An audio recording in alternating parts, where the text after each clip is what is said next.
আসসালামু আলাইকুম। যে ম্যাচটা বাংলাদেশ খেলতেছিল সেটা 140 রানে 20 ওভার খেলে 140 রান করেছে বাংলাদেশে।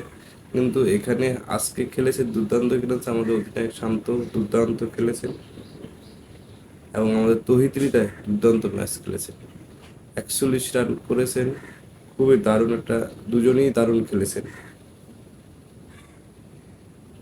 তাদের দুজনের বর করে 140 রানের লিড দিয়েছে বাংলাদেশ। দেখা যাক অস্ট্রেলিয়া আজকের খেলাটায় বাংলাদেশ জিততে হয়, তাই আরও দারুণ বোলিং করতে হবে। দেখা যাক, এখন খেলা শুরু হবে। 140 রান লিড দিয়েছে, কিন্তু আরেকটা কথা হলো আজকের করছে 28 বলে 40 রান।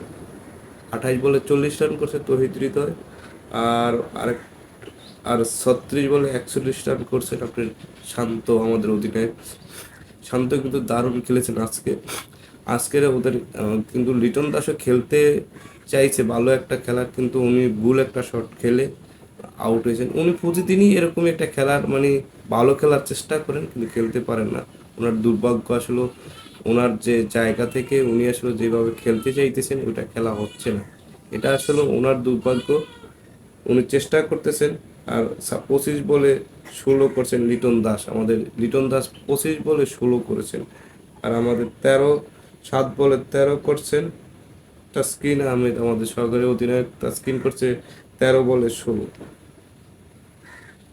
4 বলে 2 করছেন রিশাদ। 10 বলে 8 করছেন সাকিবুল আল হাসান। 10 বলে 8। আজকের যে ম্যাচটা শেষ হয়েছে, চ- মানে 8 উইকেট হারায়া 140 রান করেছে 20 ওভার খেলে বাংলাদেশ।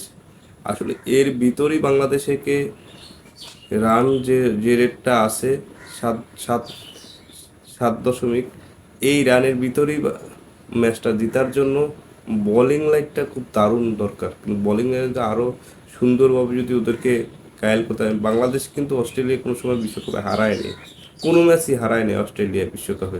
তো এই ম্যাচটা যদি বিশ্বকাপে অস্ট্রেলিয়াকে হারাইতে পারে, তাহলে আসলে একটা দারুণ খেলা, দারুণ একটা উপভোগ করতে পারবো। এবং ফার্স্ট টাইম এটা আসলে দরকার বাংলাদেশের জন্য। দেখা যাক, আজকের ম্যাচটা শুরু হচ্ছে আবারও, আপনারা দেখতে থাকেন আর কমেন্টে জানান বাংলাদেশ কী পরিস্থানে থাকবে, এবং বেশি বেশি করে ভিডিওটা শেয়ার করে দিবেন কোন অবস্থানে বাংলাদেশ থাকবে, এবং বাংলাদেশের বোলিং লাইনটা কেমন হবে, দুর্দান্ত বোলিং কারা করবে, এবং কী পর্যায়ে থাকবে বাংলাদেশের স্থানটা, কত কত পার্সেন্ট দিবে আপনার। না, বাংলাদেশ আজকে কি জিতবে না হারবে, এটা আসলে বলা মুশকিল। আপনাদেরকে ছেড়ে দিলাম দর্শকের উপর, আপনারা কমেন্টে জানাবেন। আসসালামু আলাইকুম, আল্লাহ হাফিজ।